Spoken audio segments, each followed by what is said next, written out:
Last lecture के अंदर हम लोगों ने बात करी थी कि लो इम्पिडेंस और हाई इम्पिडेंस फॉल्ट के बारे में चर्चा कर रहे थे। तो मैंने वहाँ पे आपको एक रिसर्च पेपर का रेफरेंस भी दिया था कि हमने वहाँ पर देखा कि अगर फॉल्ट इम्पिडेंस 3.46 ओम से ज़्यादा हो गया तो ऐसे केस में जो फॉल्ट करंट होगा वो नॉमिनल करंट मतलब कि जो नॉर्मली फ्लो करता है उतना ही फॉल्ट करंट भी होगा। तो इसका क्या मतलब हुआ कि नॉर्मल करंट जो है और जो फॉल्ट करंट है वो सेम दिखेंगे, और अगर सेम दिखेंगे तो नॉर्मल रिलेज जो है वो उनको डिटेक्ट नहीं कर पाएंगी। तो ये जो इस तरीके के जो फॉल्ट होते हैं बड़े खतरनाक हो जाते हैं, और यहाँ से पिक्चर के अंदर एंट्री होती है हाई इंपेडेंस फॉल्ट की। तो आज हम लोग पूरे लेक्चर में इसी के ऊपर डिटेल में चर्चा करेंगे कि भैया हाई इंपेडेंस फॉल्ट क्या होता है, क्यों होते हैं, और क्या क्या चीज़ें हमें ध्यान रखनी चाहिए। तो स्टार्ट करते हैं। सबसे पहले आपको समझना पड़ेगा कि हाई इंपेडेंस फॉल्ट होता क्या है। ठीक है, तो हाई इंपेडेंस फॉल्ट तब होता है जब ट्रांसमिशन या फिर डिस्ट्रीब्यूशन लाइन कांटेक्ट में आती है किसी ट्री ब्रांच के। ठीक है, या फिर ट्री ब्रांच का मतलब क्या हुआ कि कोई पुअरली कंडक्टिव सरफेस। ठीक है, आई होप आपको समझ में आ रहा होगा। देखो मतलब समझो, अगर कोई वायर जा रहा है, ठीक है, लाइव वायर है, और वो न्यूट्रल वायर के साथ टच में आ जाए, गिर जाए, आर्किंग हो जाए, कैसे भी करके न्यूट्रल के, तो neutral wire is a good conductor. ठीक है, and live wire is also good conductor. तो क्या होगा जब भी ऐसा होगा, तो इस केस में क्या हुआ कि जो इम्पिडेंस फॉल्ट इम्पिडेंस है उसकी वैल्यू 0 से लेके 2 ओम के अप्रॉक्स रहेगी। ठीक है, क्लोज टू 0 ही रहेगी। तो ऐसे केस में क्या होगा, जो फॉल्ट कहलाएगा वो कहलाएगा लो इम्पिडेंस फॉल्ट। ठीक, आई होप समझ में आ गई होगी। तो जो हम लोग नॉर्मली कन्वेंशनली एलजी फॉल्ट की बात करते हैं, शॉर्ट सर्किट फॉल्ट की बात करते हैं, वो इसी कैटेगरी में आता है। लेकिन अगर हम कह रहे हैं कि अगर कभी ट्रांसमिशन या डिस्ट्रीब्यूशन लाइन किसी हाई इम्पिडेंस ऑब्जेक्ट के टच में आ गए, जैसे ट्री है फॉर एग्जाम्पल, जैसे ये लाइन जा रही है आपके सामने, अब इसके अंदर जो आर वाई बी ये जो बी वाला फेज है, अगर इस पेड़ से टच हो गया, तो पेड़ जो है वो कोई बहुत अच्छा कंडक्टर तो नहीं है, है ना। तो वो कोई बहुत अच्छा कंडक्टर नहीं है। अब ऐसे केस में क्या होगा कि ऐसे केस में यहां से यहां तक ये जो पार्ट आप देख रहे हो, तो अर्थिंग तो होगी, यानी कि फॉल्ट करंट तो जाएगा, फॉल्ट करंट जाएगा, फॉल्ट भी कहलाएगा। लेकिन क्योंकि एक पेड़ का इंपिडेंस बहुत हाई होता है, इंपिडेंस ठीक ठाक होगा, ग्रेटर देन होगा, इंपिडेंस जो है इसका ये ग्रेटर देन होगा 3.45 ओम। तो ऐसे केस में ये जो फॉल्ट करंट होगा उसकी वैल्यू नॉमिनल वैल्यू के अप्रॉक्सी होगी। तो जब भी कभी कोई ट्रांसमिशन लाइन या कोई चार्ज या एनर्जाइज कंडक्टर किसी not so good conductive surface के कांटेक्ट में आता है या पुअरली कंडक्टिव सरफेस के कांटेक्ट में आता है, तो फॉल्ट होगा, लेकिन उसमें फॉल्ट की करंट बड़ी लिमिटेड होती है, और ऐसे टाइप के फॉल्ट को हम लोग कहते हैं हाई इंपिडेंस फॉल्ट। तो क्योंकि इस पेड़ का जो इंपिडेंस है वो अच्छा खासा हाई है, तो इसीलिए इस तरह का जो भी फॉल्ट होगा कि भाई फॉल्ट करंट यहाँ से जाके यहाँ फ्लो होगी, तो ये जो फॉल्ट होगा इसको हम कहेंगे हाई इंपिडेंस फॉल्ट। यहाँ से पिक्चर के अंदर एंट्री होती है HIF की। समझ में आ गई होगी बात ये। अब ये तुम्हारा पेड़ के ऊपर गिरना हो सकता है, या फिर मान के चलते हैं लाइन जा रही थी और लाइन टूट के एक लाइन जो है वो हमारी कोलतार की सड़क पे गिर गई। तो कोलतार की जो सड़क है is again not a good conductor of electricity. तो अब क्या होगा, यानी कि अगर कोई तार किसी फेज का टूट के सड़क पे गिर गया, तो again it is a high impedance fault. समझ में आ रही बात है। तो ऐसे केस में ऐसा नहीं कि बहुत हाई अमाउंट की करंट फ्लो कर जाएगी उस वायर में, जो फॉल्ट करंट होगी बहुत ही लिमिटेड होगी, मतलब जैसे नॉमिनल करंट फ्लो कर रही थी उसी के अकॉर्डिंग, उसी के साइज की एक फॉल्ट करंट फ्लो करेगी। समझ में आ रही बात है। तो हाई इंपिडेंस फॉल्ट जो होगा तब भी होगा जब एक एनर्जाइज कंडक्टर किसी हाई इंपिडेंस रोड या सरफेस पे गिर जाता है। ठीक है, समझ में आ रही बात है। तो जैसे यहाँ पर मैंने दिखा रखा है आपके लिए diagram, this is a particularly कोलतार रोड। ठीक है, इसका एक नाम होगा, अभी आगे बताऊंगा मैं, टेक्निकल नाम होता है।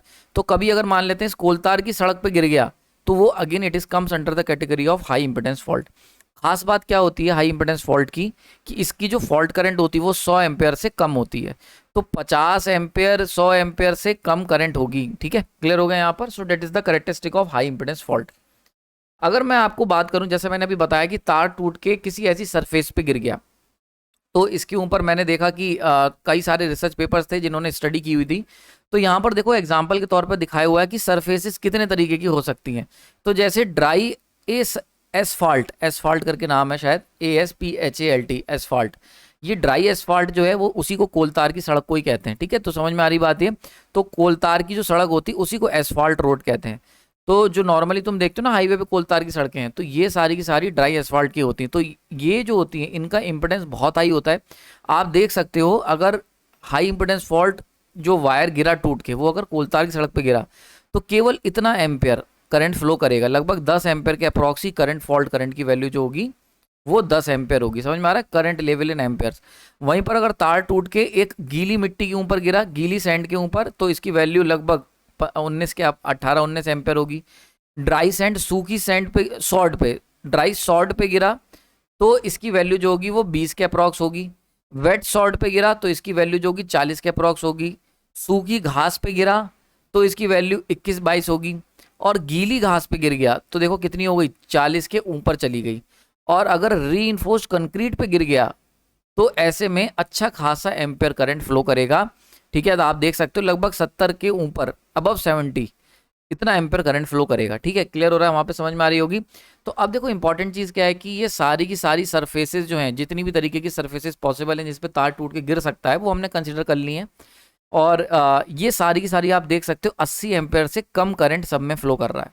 तो क्योंकि जैसे मैंने आपको बताया था कि 80 एम्पेयर से कम करंट फ्लो होता है, तो वही चीज़ यहाँ पर आपको सिग्निफाई कर रही है। ठीक है, तो ये एक रिसर्च पेपर में ये स्टडी की गई थी, तो ये सारी मैंने आपके सामने रखी। अब इंपॉर्टेंट चीज़ क्या होती है, आप अगर ध्यान से देखोगे तो जो कोलतार की सड़क है उसके अंदर केवल सबसे मिनिमम करंट कहाँ फ्लो करेगा, कोलतार की सड़क पे। तो अगर कोई तार टूट के फेज वायर सड़क पे गिर गया कोलतार की सड़क पे, तो बहुत ही मिनिमम अमाउंट की करंट फ्लो करेगी, फॉल्ट करंट। तो ऐसे केस में सबसे ज़्यादा डिफिकल्ट अगर किसी कंडक्टर या एचआईएफ का पता लगाना है वो तब है जब वो तार टूट के कोलतार की सड़क पे गिरा है। और सबसे ज़्यादा एचआईएफ, हाई इंपेडेंस फॉल्ट करंट, सबसे ज़्यादा कब फ्लो करेगी, जब रीइंफोर्स्ड कंक्रीट यानी कि आरसीसी, समझ में आ रही बात ये। तो आरसीसी या इसकी जो सीमेंट की सड़क पड़ती है जिसके अंदर हम लोग क्या करते हैं, लोहे के ऐसे एंगल डालते हैं, तो वहां पर सबसे ज्यादा फॉल्ट करंट फ्लो करेगी हाई इंपेडेंस पाथ की। रीजन क्या है, रीजन सिंपल सा है कि अगर हम लोग बात करते हैं कंक्रीट की, तो कंक्रीट तो यहाँ पर भी यूज हो रहा है, देखो ड्राई एसफॉल्ट है और कंक्रीट और ड्राई सैंड ये भी है ना। तो अगर कंक्रीट है या ड्राई सैंड है तो भी मिनिमम करंट फ्लो करेगी। रीजन क्या है, कंक्रीट के साथ जब ये लोहे के एंगल डाल दोगे, ये डालते हैं ना जब कंक्रीट, रीइंफोर्स्ड का मतलब क्या होता है, रीइंफोर्स्ड का मतलब होता है कि कंक्रीट के साथ लोहे के हम ऐसे जाल बुनेंगे लोहे का। आपने देखा होगा लिंटर पड़ता है तो आरसीसी का पड़ता है, तो मतलब क्या होता है उसके अंदर रीइंफोर्समेंट दी जाती है। रीइंफोर्समेंट किसकी दी जाती है, आयरन की।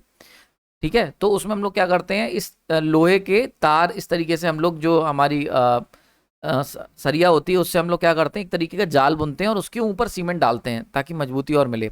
नाउ अब ये जो जाल बुना है तुमने किसका बुना है, आयरन का बुना है। Iron is a good conductor.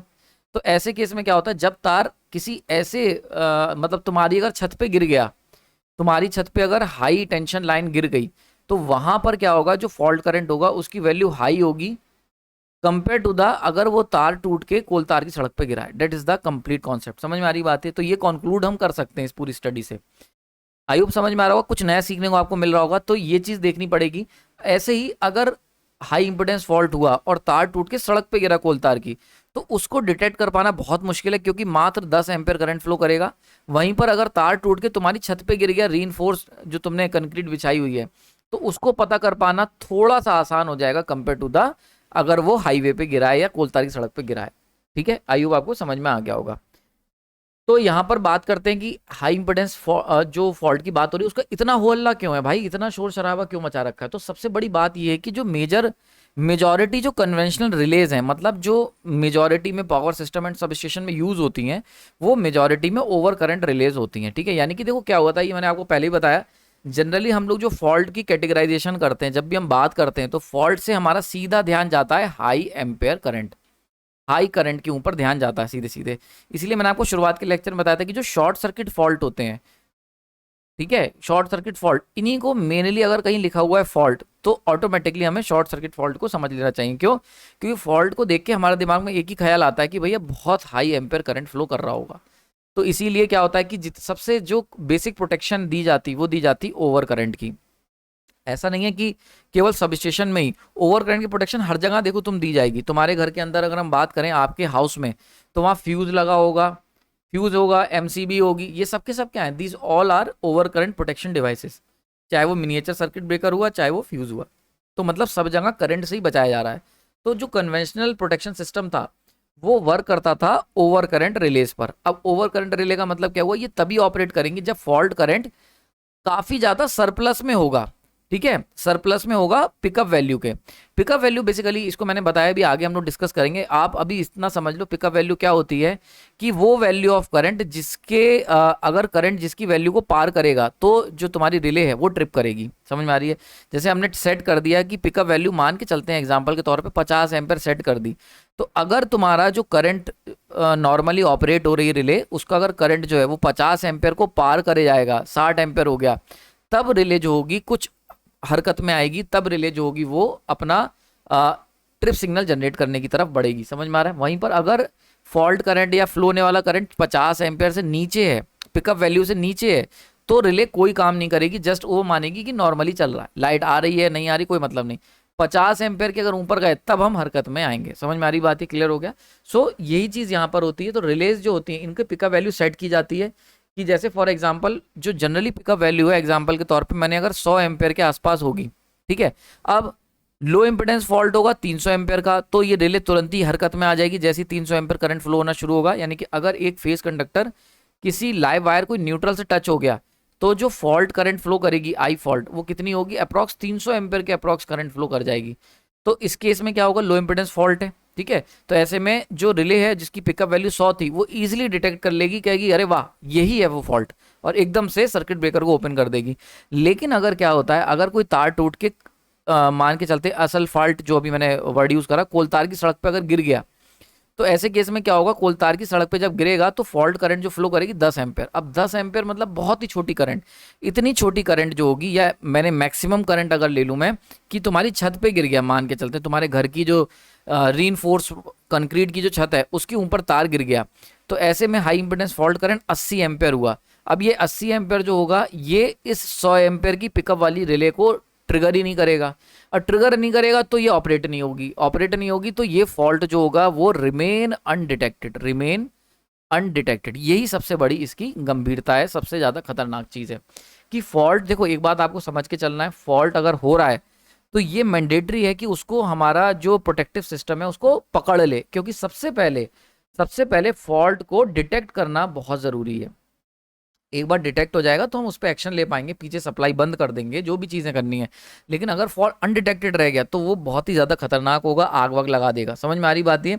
तो यहाँ से हमने क्या सीखा कि HIF 80 एम्पेयर था, तो कन्वेंशनल ओवर करंट रिले तो ऑपरेट नहीं करेंगी, ऑपरेट नहीं करेंगी तो क्या होगा? फॉल्ट रिमेन अनडिटेक्टेड, फॉल्ट कोई डिटेक्ट ही नहीं कर पाएगा। यानी कि तार टूट के गिरा हुआ है छत पे, सोच के देखो आपकी छत पे तार टूट के गिरा है, लेकिन जो लाइट है वो लगातार आ रही है, जो सब स्टेशन में इंजीनियर बैठा है या जो रिलेज हैं वो सब ये मान के चल रही हैं सब चंगा सी, कोई दिक्कत नहीं है। अब कितना ज़्यादा खतरनाक है, समझ में आ रही बात ये?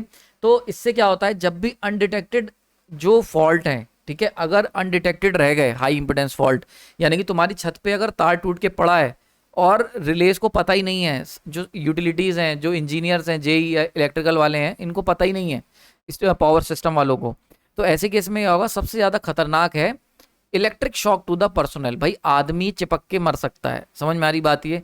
अब इसमें पर्सोनल का मतलब क्या होता है? किसी समुदाय के लोग, जैसे कि सब स्टेशन के लोग हो गए, ठीक है, या किसी कंपनी के, तो खतरा उनके लिए भी। मान के कोई तार टूट के, उनका सब स्टेशन के अंदर कोई तार टूट के गिर गया, ठीक है, और वो कंक्रीट की सड़क थी, तो वहां पर हम फॉल्ट करंट 10 एम्पेयर के, या कोल तार की सड़क थी तो फॉल्ट करंट 10 एम्पेयर के अप्रॉक्सी फ्लो हुआ मात्र, तो क्या हुआ? फॉल्ट अनडिटेक्टेड रह गया। लेकिन अगर कोई बंदा वहां से निकलेगा तो भाई वो उसके चिपकने के चांसेस बढ़ जाएंगे ना। तो कोई भी बंदा, जो इलेक्ट्रिक शॉक है वो उस ऑर्गेनाइजेशन के काम करने वाले लोगों को भी लग सकता है, और तुम्हारे घर पे गिर गया तो तुम्हारे लिए भी खतरा है कि तुम छत पे गए, बच्चा टहल रहा है, तुम टहल रहे हो, ठीक है, तार टूट के गिरा हुआ है और सब स्टेशन को पता ही नहीं है। क्लियर हो रहा है बात? आई होप आपको समझ में आ रही होगी तो कितनी खतरनाक सिचुएशन है। तो इसीलिए हाई इंपिडेंस फॉल्ट के लिए एक सेपरेट लेक्चर मैंने इसलिए बनाया क्योंकि ये बड़ा ही, लोगों को इसकी जानकारी ही नहीं होती है। तो आई होप आपको समझ में आया होगा।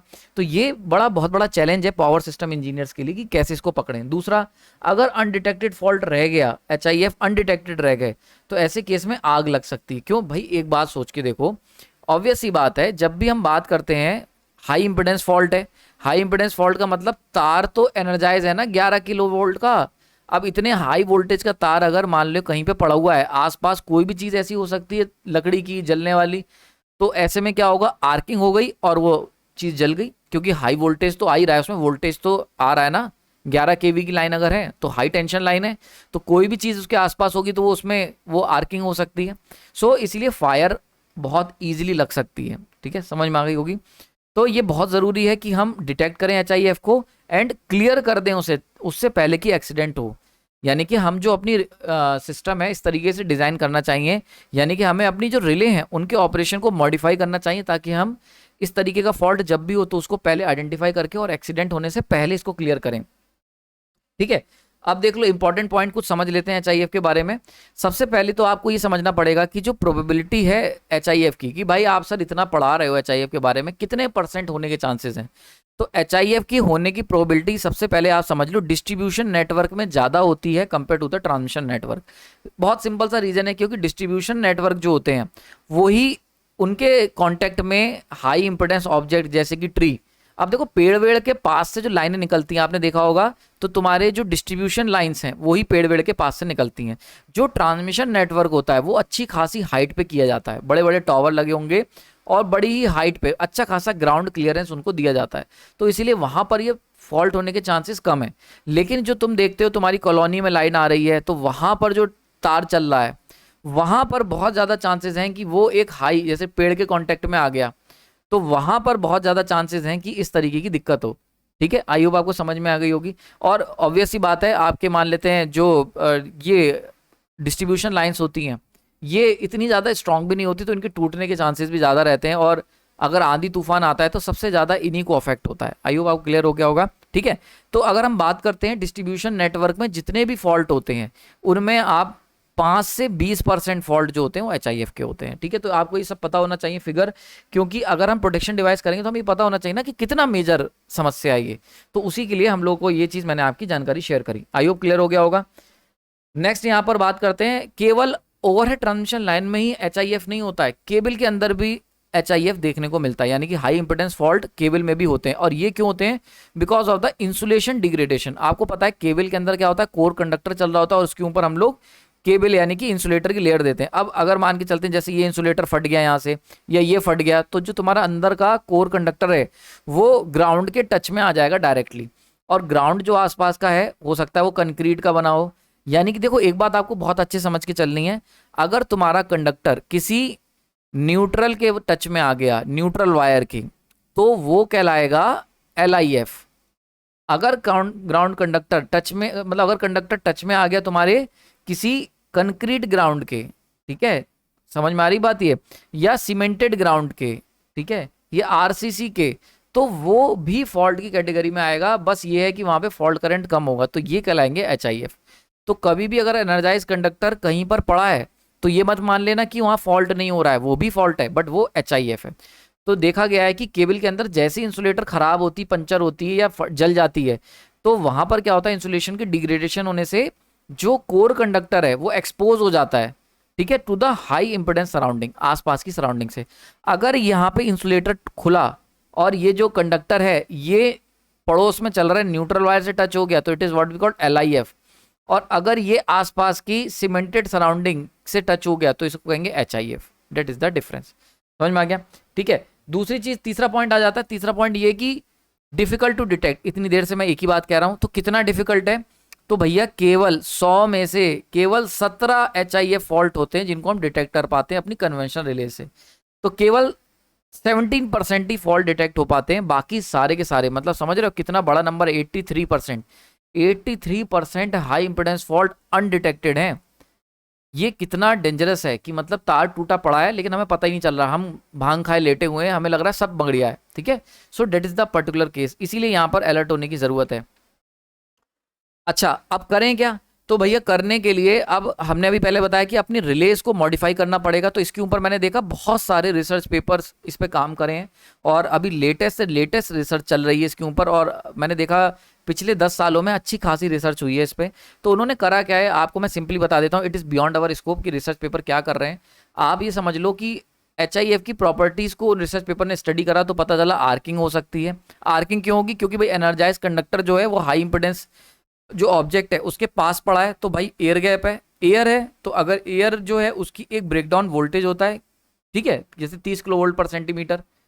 आपको ये बात पता होगी, कई बार मैंने बताई है। तो एयर जो है वो 30 किलो वोल्ट पर सेंटीमीटर अगर उस एयर के अक्रॉस लगा दिया गया तो एयर ब्रेक डाउन हो जाएगी। तो भाई जो हाई एनर्जाइज कंडक्टर है उसका वोल्टेज अच्छा खासा होगा, और अगर वो किसी हाई इंपोर्टेंस ऑब्जेक्ट के पास पड़ा है तो रास्ते की एयर ब्रेक डाउन की जा सकती है। जैसे ही एयर ब्रेक डाउन होगी तुरंत ही आर्किंग होने लग जाएगी। तो इसीलिए HIF में देखा गया जब भी हाई इंपोर्टेंस फॉल्ट होते हैं, बहुत सारे रिसर्चर्स ने, मैंने देखा, फोटो भी लगाई हुई है, प्रैक्टिकली करके देखा, तो HIF में क्या देखा उन्होंने कि आर्किंग होगी। एक ये नेचर देखा। दूसरा इंटरमिटेंट नेचर देखा, मतलब कि आर्किंग होगी फिर रुक जाएगी, फिर आर्किंग होगी फिर रुक जाएगी, तो मतलब it is an intermittent nature. ऐसा नहीं फॉल्ट होके लगातार कंटिन्यूअसली सेम मैग्नीट्यूड का फ्लो कर रहा है, फॉल्ट करंट में वेरिएशन होगा। तीसरा, नॉन लीनियरिटी देखी गई वोल्टेज और करंट के बीच में। तो बेसिकली आपको इतना समझ में आना चाहिए कि HIF की 3 कैरेक्टरिस्टिक हैं, non linear voltage current, intermittent nature और आर्किंग। तो अब क्या हुआ कि भाई जो रिले थे उन्होंने क्या करा, एक एडवांस एल्गो पूरी यूज करी गई है, जिसके अंदर हम लोग क्या कर रहे हैं, इस हाई इंपेडेंस फॉल्ट की ये बिहेवियर को मॉनिटर करते हैं। अगर ये बिहेवियर हमें कभी भी नॉर्मल, मतलब हम क्या देखते हैं, हम देखते हैं कि ठीक है नॉर्मल करंट फ्लो हो रहा है, कोई दिक्कत नहीं है। अगर नॉर्मल करंट फ्लो होने के साथ साथ इनमें से कोई भी फीचर देखने को मिलेगा तो हम उसे HIF मान लेंगे। ठीक है, बहुत इंपॉर्टेंट पॉइंट बता रहा हूँ। देखो नॉर्मली अगर हम बात करते हैं, बहुत ध्यान समझो मैं कॉन्सेप्ट क्या सिखा रहा हूँ कि क्या चेंज करा गया, एक एग्जाम्पल के तौर पर बता रहा हूँ, बाकी बहुत कॉम्प्लिकेटेड और मैथमेटिकल रिसर्च पेपर था तो मैंने बहुत अंडर स्टडी नहीं करी। आप अगर कहोगे तो एक सेपरेट वीडियो में बना दूंगा, ठीक है, कि कोई पर्टिकुलर टॉपिक अगर आपको पढ़ना है, लेकिन अभी इतना ही रखते हैं ऊपर ऊपर से। तो नॉर्मली क्या होता है, नॉर्मली करंट ये हो गई हमारी नॉर्मल करंट जो फ्लो कर रही है। अब बात होगी जब होगा LIF लो इम्पिडेंस फॉल्ट, तो वो करंट का लेवल यहाँ पर होगा ईजिली डिटेक्टेबल। लेकिन जब हम बात करते हैं, कलर चेंज करें यार मजा तभी तो आएगा, अगर हम बात करते हैं HIF का, तो HIF का लेवल हो गया ये, दिस इज द HIF, और यही ले लो, चलो ये हो गया HIF। तो जब सिस्टम के अंदर HIF फ्लो कर रही है तो रिले को अगर नज़र से देखोगे, रिले कहेगी भाई मेरी नज़र में तो ये नॉर्मल की कैटेगरी में ही है, तो मतलब बहरूपिया, तो बहरूपिया करंट है, मतलब फॉल्ट हुआ है पर करंट की वैल्यू नॉर्मल के बराबर ही है। तो इसीलिए यहाँ पर लिखा गया है कि रिले फेल हो जा रही थी। तो इंजीनियर्स ने क्या कहा, कोई बात नहीं, फेल हो रही रिले, हम एक काम करते हैं, हम देखते हैं कि HIF की फीचर्स क्या क्या हैं। तो अगर आर्किंग हो रही है या इंटरमिटेंट नेचर है या नॉन लीनियरिटी अगर देखने को मिल रही वोल्टेज और करंट में, तो इसका सीधा सा मतलब है HIF हो गया है, मतलब हाई इंपेडेंस फॉल्ट हो गया है। तो अब इंजीनियर्स ने क्या करा, इंजीनियर्स ने कहा एक काम करते हैं, अगर कभी भी ये मान लेते हैं हमारा लेवल है नॉर्मल करंट का, तो अगर नॉर्मल करंट को रिले मॉनिटर करती है, पर्टिकुलर एल्गो वाली एडवांस रिले, वो देखती है कि भले ही करंट का लेवल नॉर्मल है लेकिन इस करंट के अंदर वोल्टेज और करंट का जो आपस का नेचर है वो नॉन लीनियर हो रहा है, या फिर करंट जो हो रही है वो इंटरमिटेंट टाइप हो रही है, मतलब थोड़ी सी चेंज हो रही, फ्लक्चुएट ज़्यादा कर रही है, ठीक है, इंटरमिटेंसी देखने को मिल रही है उसके अंदर, या आर्किंग देखने को मिल रही है। तो ये तीनों चीज़ें में से अगर चीज़ें देखने को मिलेंगी, अब डिपेंड करेगा कितनी अच्छी एल्गो है, तो इन तीनों में से अगर ये बिहेवियर देखने को मिल रहा है नॉर्मल करंट में, तो इसका सिंपल सा मतलब है कि भैया सिस्टम के अंदर हाई इंपिडेंस फॉल्ट कहीं ना कहीं हुआ है। समझ में आ रही बात ये? तो it is just an example, मैं मतलब बिल्कुल एग्जैक्टली वो पेपर आपके सामने खोल के नहीं रख रहा हूँ, मैं ये बता रहा हूँ कि किस तरीके से मॉडल डिज़ाइन करा गया होगा, ठीक है। तो इस तरीके का ही कुछ काम करा गया होगा रिसर्च पेपर में, जिससे कि हमने इसे डिटेक्ट करा। अगेन मैंने आपको बताया था, लास्ट लेक्चर में चर्चा करी थी कि जब भी हम सिस्टम को डिज़ाइन करेंगे तो सिस्टम में हमेशा वेरिएबल पे डिज़ाइन किया जाता है। तो हमने देखा कि नॉर्मल फॉल्ट, नॉर्मल करंट और HIF दोनों का मैग्नीट्यूड तो सेम है। बहुत ध्यान समझना, बहुत ही इंटरेस्टिंग चीज़ बता रहा हूँ, दोनों का मैग्नीट्यूड सेम है। तो मैग्नीट्यूड सेम होने का मतलब क्या हुआ, मैग्नीट्यूड तो हो गया कांस्टेंट। जो LIF और नॉमिनल करंट के अंदर वेरिएबल था, वेरिएबल क्या था, मैग्नीट्यूड ऑफ करंट। बहुत इंटरेस्टिंग चीज़ बता रहा हूँ आपको, एकदम इन डेप्थ चीज़ बता रहा हूँ जिसके ऊपर डायरेक्टली रिसर्च कर सकते हो। माइंडसेट बता रहा हूँ कि इंजीनियर का माइंडसेट क्या था। तो जब लो इम्पिडेंस फॉल्ट होता था तो उसको हम लोग ईजिली सेपरेबल था वो नॉर्मल करंट से with the help of magnitude. तो वहां पे अंतर क्या होता था, magnitude is the main variable जिसको हम पकड़ लेते थे और हमारी कन्वेंशनल रिले मस्त काम करती थी, इजीली बता देती थी मैग्नीट्यूड बढ़ गया मतलब LIF हुआ है। अब क्या हुआ, सिचुएशन चेंज हुई और समय के साथ क्या हुआ कि नॉर्मल करंट और HIF के बीच में बिल्कुल भी मैग्नीट्यूड का अंतर खत्म हो गया, मैग्नीट्यूड का तो अंतर नहीं है। तो मतलब जो कन्वेंशन रिले थी जो कि इस वेरिएबल पे काम करती थी कि मैग्नीट्यूड मस्ट बी डिफरेंट, वो रिले तो यहाँ काम नहीं कर पाएगी। अब यहाँ हमें चाहिए मतलब पैरा कमांडो की जरूरत है, स्पेशल कमांडो की जरूरत है। तो यहाँ पर हमने कहा ठीक है, आतंकवादी घुस गए हैं ना आम लोगों की उसमें, ठीक है, लेकिन आतंकवादियों की कुछ कैरेक्टरिस्टिक होंगी जो हमें नजर रखनी जिसके ऊपर, और वो ये कैरेक्टरिस्टिक है। तो जैसे ही एडवांस रिले की जो एल्गो होती है वो देखती है कि भले ही ये दिख आम आदमी जैसा ही रहा है, नॉर्मल करंट जैसा, बट अगर ये इस तरीके की कुछ हरकतें कर रहा है तो इसको तुरंत ही इंस्पेक्ट करना पड़ेगा, तो इसको तुरंत ही हम लोग HIF की कैटेगरी में डाल देते हैं। तो इस तरीके से एल्गो डिजाइन करी गई। आई होप आपको समझ में आ गया होगा HIF क्या होता है, कैसे इसको पकड़ते हैं, एल्गो मतलब कैसे हम लोगों ने अपनी रिलेज को एडवांस बनाया। तो इतना ही रखते हैं। आई होप आपको आज के लेक्चर में मजा आया होगा, HIF का नया कॉन्सेप्ट सीखने को मिला होगा। इसको लेक्चर को तैयार करने के लिए काफी सारे रिसर्च पेपर की स्टडी करी मैंने और आपको उसको सिंप्लीफाई करा। एक बात ध्यान रखना, मैंने रिसर्च पेपर जब पढ़े, अगर आप खुद पढ़ के देखेंगे तो बहुत ही ज़्यादा कॉम्प्लेक्स पेपर्स हैं। तो ये जो पूरी मेहनत है इसको सिंप्लीफाई करने में लगी है। जैसे मैं हर बार कहता हूँ, अच्छा टीचर वो है जो कॉम्प्लेक्स से कॉम्प्लेक्स आइडियाज़ को सिंप्लीफाई करके ऑडियंस को बता सके, ना कि कोई सिंपल आइडिया को कॉम्प्लेक्स करे। ठीक है, तो आजकल ऐसा ही हो रहा है, उन्हीं को लोग बढ़िया मान लेते हैं। लेकिन ये बात एक जो मैं जानता हूँ, जो मैं मानता हूँ, वो मैं आपको ऐसा शेयर कर रहा हूँ। तो इतने ही कॉम्प्लेक्स आइडियाज़ को HIF, जो कि एक अच्छा खासा कॉम्प्लेक्स आइडिया, उसको मैंने सिंप्लीफाई कर दिया। आई होप आपको मजा आया होगा। इसकी PDF सुपर प्राइम ग्रुप में अवेलेबल है। इसका वर्जन तो आप वीडियो तो देख ही रहे हो, प्राइम ग्रुप प्राइम मेंबर अगर हो तभी देख पा रहे होगे, क्योंकि अभी तो ये पब्लिकली अवेलेबल नहीं है, 7-8 महीने बाद अवेलेबल हो जाएगा। ठीक है, और इसकी जो PDF नोट्स हैं वो आपको सुपर प्राइम में मिलेगी। साथ ही साथ वीकली मॉक टेस्ट चल रहा है, उसको ज़रूर ज्वाइन करें। अपना जो सीख रहे हो ना उसकी टेस्टिंग भी करते रहो कि कितना तुमने सीखा, वो मैं खुद डिज़ाइन कर रहा हूँ। और अगर आपको पुराने PDF नोट्स चाहिए, जैसे कि सिंक्रोनस मशीन के पुराने नोट्स थे, पावर सिस्टम के थे, मटेरियल है, स्पेशल पर्पस मशीन है, तो वो सब के सब जो हैं वो मैंने ऑलरेडी एक सेपरेट सेक्शन उसका बना रखा है। वो आपको मेरे से परचेज करने पड़ेंगे। ठीक है, बहुत ही मिनिमम कॉस्ट है, आप मेरे को मेल कर देना तो उसकी डिटेलिंग मैं आपको शेयर कर दूंगा। आपने अपना कीमती समय दिया उसके लिए धन्यवाद। और अगर आप AEJ की एग्जाम की तैयारी कर रहे हैं तो यूथ पब्लिकेशन सीरीज चल रही है, दौड़ रही है, जाके देखें। और वहाँ पे मैं न्यूमेरिकल्स भी करा रहा हूँ जो आते हैं एग्जाम्स में, यानी कि अगर आपको ये फील लेना है कि AE और JEE एग्जाम में कैसा न्यूमेरिकल आता है, कैसे क्वेश्चंस आते हैं, तो वो आपको फील यूथ पब्लिकेशन सीरीज में मिल जाएगी। आपने अपना कीमती समय दिया उसके लिए धन्यवाद। कोई डाउट हो तो कमेंट सेक्शन बता देना। लेक्चर पसंद आया तो लाइक एंड शेयर करना। Thank you.